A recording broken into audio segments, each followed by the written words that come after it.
You're watching Teng Tools Muscle Garage, the home of New Zealand's toughest muscle cars, hot rods and street machines.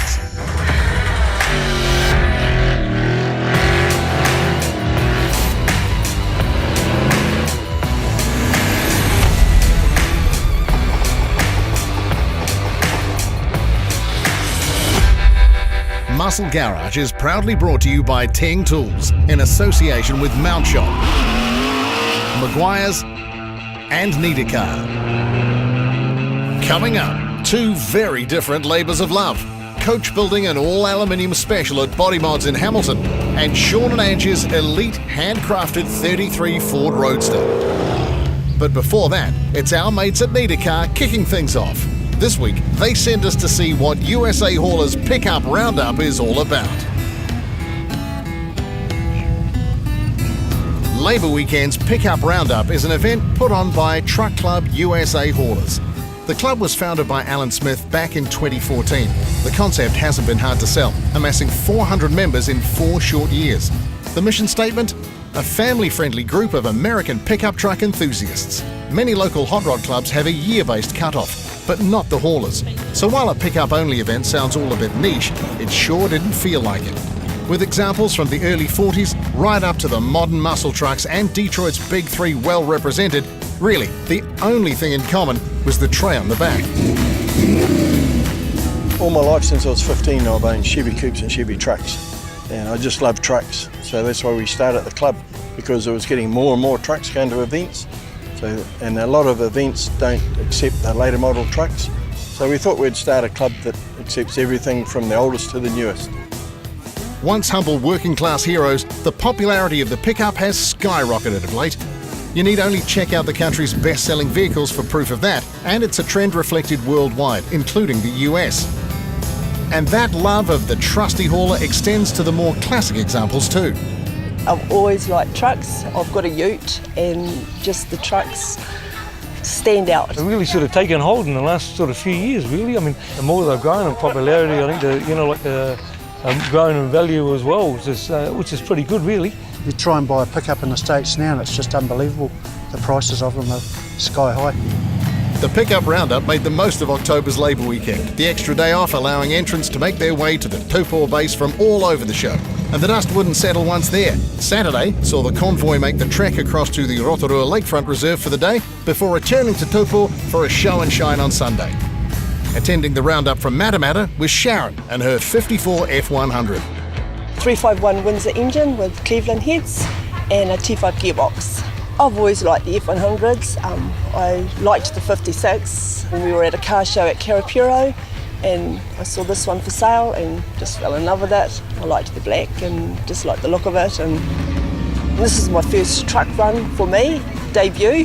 Yeah, we normally go to Beach Hop and all of those ones. That's our annual holiday. So yeah, just the environment, seeing all the cars and the trucks and just seeing how each one represents the personality of each person. And it's just every truck is different, every car is different, and yeah, it's just neat. And you get to know heaps of people. Yeah, everyone talks about the trucks and the cars and what's in them, and I try to look intelligent.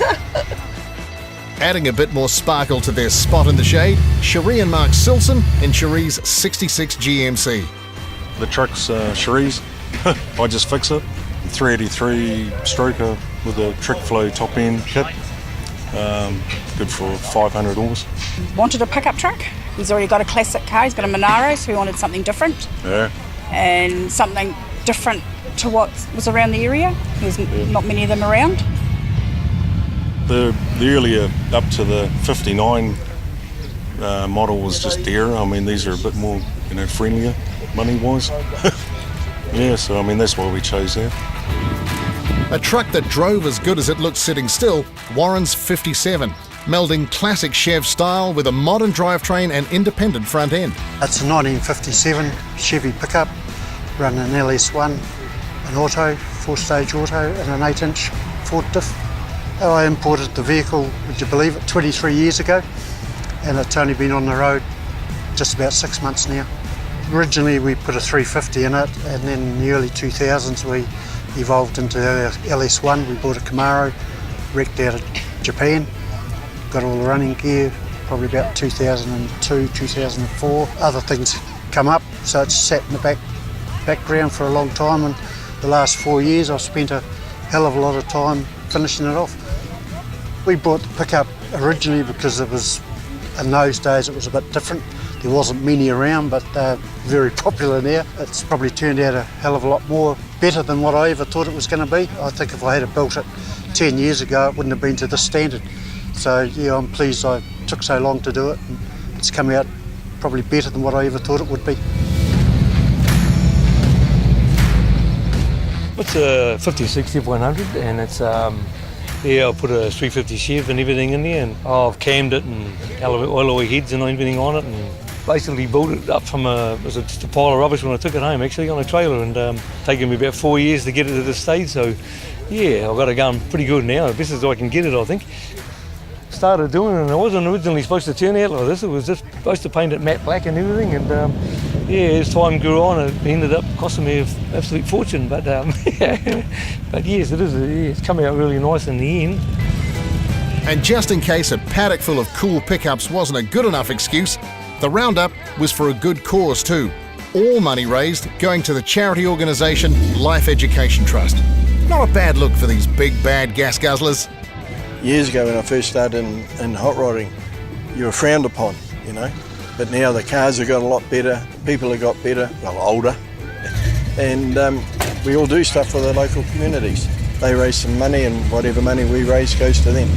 We don't make anything out of it, it's just something we do for charity.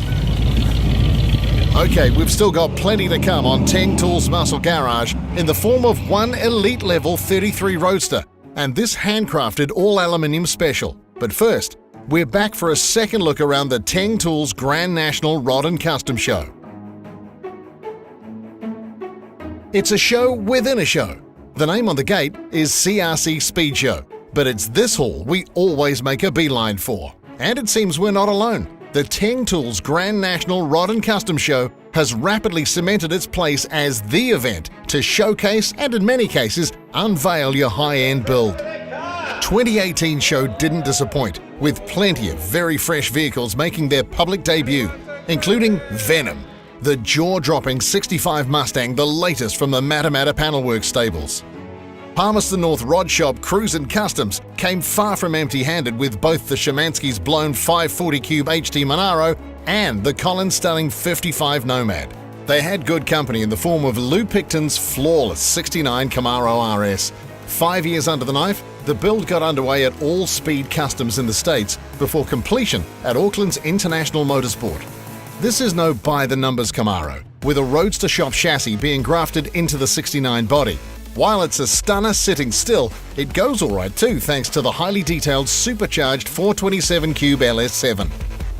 The Camaro certainly didn't go unnoticed, picking up Best Modified Coupe and the big one, People's Choice. It's a car that deserves more of your attention. Your best bet is to grab yourself a copy of NZV8's December issue for the full rundown on Lou's Nasty 9.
Amazing results, even at full sight.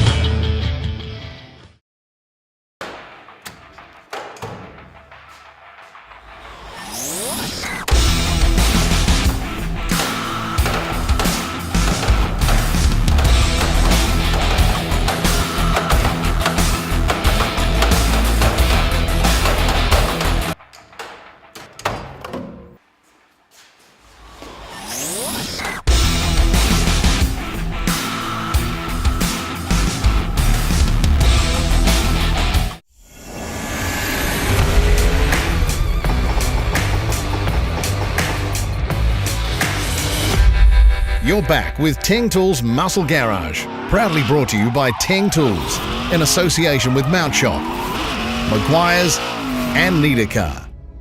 Right, thanks to our mates at Mount Shop, we're back shed raiding again. This week, we're talking true craftsmanship, the art of coach building an all-aluminium Alpha Special. I suppose the way that I get my head around it is if you look at coach-built cars back in the 20s, where you went and bought your drivetrain and then you went to a coach builder and you got to choose how your body was going to be. That's basically how these were done as well. And just because it's 2018 doesn't mean that you can't still be doing it. Paul and his Bodymods team aren't the type to shy away from a challenge, and this Hamilton workshop has a portfolio of past work to prove it. But this is no simple roof chop or resto. Hugely challenging, but I knew that it could be done. I knew that it could be done. You could see it. You knew that even when cars were originally designed, they were always hand built out of metal first, which meant that you could take a flat sheet and you could do anything you wanted with it. So we just had to work out how to do it. Step 1, lay the foundations. Building a buck is very difficult, and traditionally they were hand drawn, hand cut, and completely handmade. Now we have the luxury of CNC routering, digital drawing, which would have been my first choice for this, but obviously that comes with cost as well. And so this is handmade, and it was developed as it was made as well. It was a work in progress. There's little about building a body from scratch that could be called straightforward, and the bonnet is probably the best example of this. A cluster of complex curves form around an equally complex frame. Designed in-house, but in this case, Paul calling on the services of Michael at Marshall Profiling to draw up and laser cut the frame.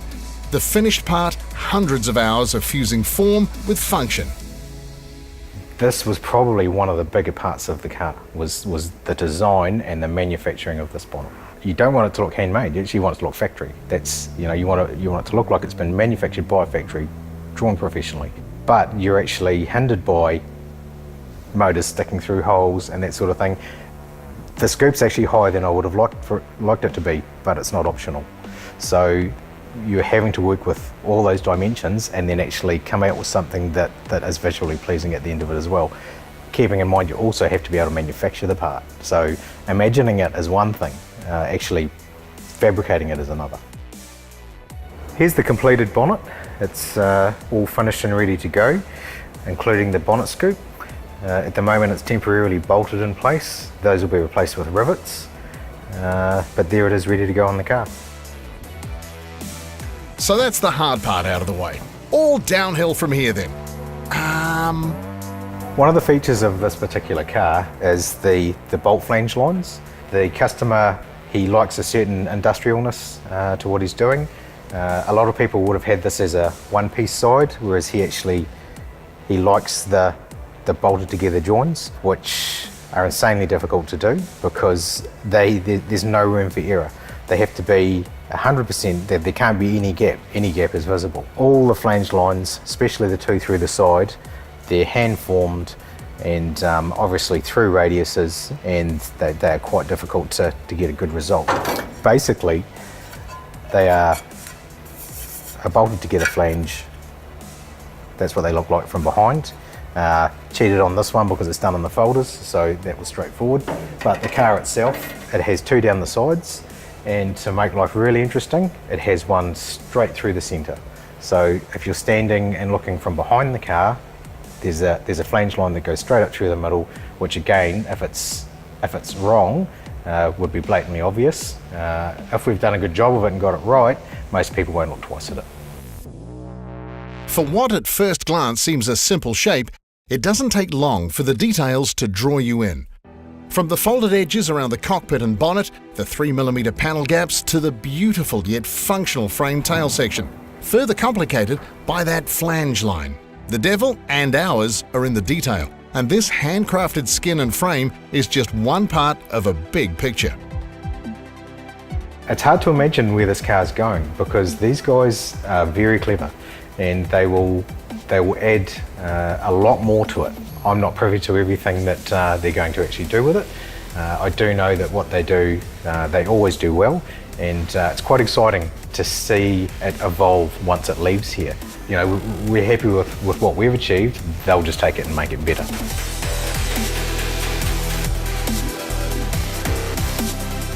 I love it when you start with nothing and end up with something, which is what's happened here. We started with sheets of 24 by 12 aluminium, flat sheet, and this is the end result of that. Hugely satisfying, you know, to be able to take that material and form it and do whatever you need to do with it to end up with this end result. It's a pretty cool thing to come and do every day. Right, feature car time. This week, those nice folks at Maguire's send us out to Auckland's East to get up close and personal with one very stylised and streamlined 33 Ford Roadster. Always wanted to do like a pre-49 vehicle. I had the 56, as you can see behind us, but you always wanted to have one of each. The Roadster seemed to be the choice for us. Once we decided to do it, from the concept of doing it to where it is now is 16 years. So there was a lot of thought that went into it and a lot of pressure on the builders to build it as well, because it was just so unique, because we wanted something a little bit different. It wasn't just going to be a standard 33 Roadster, it had to be modern 33 Roadster. And it's very hard to do that. You can step away from that concept quite quickly because you're having different people giving you different opinions on how things should look. But if you can stick to, which is what we did from very early on, you see the result behind me.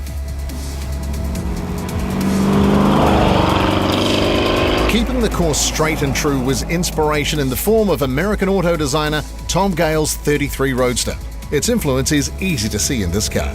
And while yes, it's still recognisable as a Ford, the reality is that there's not all that much left. This car is extensively modified. A Pete Osborne glass body was the starting point, but we're a long way from that now, with much of the customisation performed by the lads at Rocket Speed Equipment. And custom is a word you'll hear a lot of on this car, from the full overhaul on the rear tailpan, floor, lengthened doors, re-radiused rear arches, not to mention the hood, a blend of 37 and 34 Ford, or that curved grille.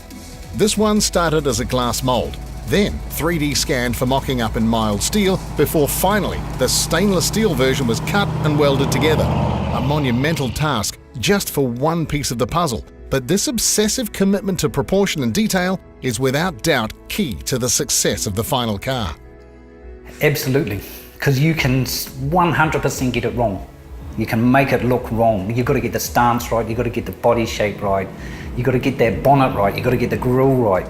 And I mean, that's where I think the team again at Rocket, and particularly the late Bryce Wilkinson, he very early on says, Sean, Ange, I know what I want, I know what you want. I actually can see the car finished, I know how you're going to want it. Just a credit to him, and it was a shame that he didn't see the car finished, because he would be absolutely stoked with it, I think. Yeah. 98% of the car is handmade. 98%. So there's only a couple of components on there that haven't been handmade by someone on the car. It's a theme that continues to the cockpit, and yes, custom is the name of the game here too. From the 32 style dash and one-off sweeping centre console to the moulded in but adjustable leather-wrapped seats. The top and windscreen, custom. Even the curved and tinted windscreen was made from a mould. Underneath, it's just as pretty. The lengthened and pinched rods by Reed chassis plays host to a beautifully fabricated A-arm front end and Jag-style independent rear, complete with Winter's quick change diff. Sean decided to fill every inch of available space up front with a 427 cube Chevy. Power to weight, anyone? It's 1400 kgs. Yeah, it's seriously got some torque in it. Yeah, but I always wanted to go big block. I mean, to me, if you're going to do something a little bit silly. Like, I'm too scared to push it because you'll hurt yourself in it, because it's just got so much torque. Like, it's got so much bottom end grunt in it, it will just get up and boogie. Because it's so light and the gearing in it, and it's a 5-speed, like, you can just keep punching it and it will just keep going, and it will just sit there too. It will just sit on the road. It's really, really quite comfortable. You'd hope so, as Sean and Ange are clearly not averse to putting miles on the Roadster, including a trip to the Nelson Pre-49s in October, where the car secured a top 10 placing. For a vision that was hatched so many moons ago, putting the finished product to use is about as good as it gets. It's extremely satisfying to see a concept actually finished to the way that you envisaged it, 16 years ago, to it be finished. I'd have to say it's a credit to Ange as well, because she has really steered the look of the car. Like, she's chosen the colour of the car, she's chosen the interior, how the interior was to look, the colour of the interior, the colour of the roof, the style of the grille, how the grille was meant to look. So she put a lot of work into it to make sure that the car looked right, what she envisaged the car looking right, and she done a blinder of a job, absolute blinder. Yeah, I'll give her that. And of course, that dream two-car garage is now complete. That's it for me. I am done. No more. I've got my Chev and I've got the Roadster, and that's enough for me. That's enough. Every week we're giving our viewers the chance to win a Teng Tools and Maguire's gift pack worth $250. Simply head to themotorhood.com and hit the Teng Tools Muscle Garage link. By entering our weekly draws at the end of the series, one lucky viewer will win a massive Teng Tools 622-piece automotive toolkit and 7-drawer workstation, a complete Maguire's car care pack, and a $500 mount shop voucher. The total value of this grand prize is nearly $6,000. Good luck, everyone. Teng Tools Muscle Garage was proudly brought to you by Teng Tools. Get organised. Mount Shop, undercar specialists. Maguire's, people who love cars love Maguire's. And Need a Car, the easy way to research and buy cars online.